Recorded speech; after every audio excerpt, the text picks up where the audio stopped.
Begini ucapan Izwan Zain pada majlis resepsi malam ini. Berterima kasih kepada tetamu yang hadir, terutama sekali rakan-rakan artis isterinya yang selalu sibuk dengan jadual yang padat.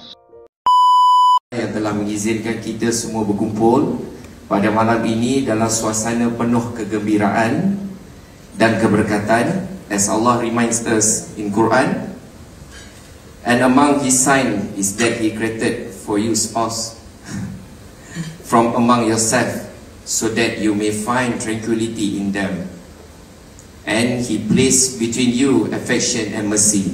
Surah Ar-Rum ayat 21.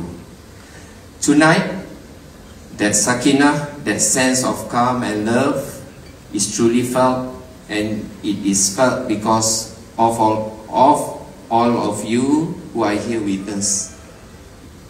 Kepada sahabat-sahabat kami semua, rakan-rakan industri isteri saya yang kita tahu sentiasa sibuk dengan jadual yang sangat padat, thank you for being here.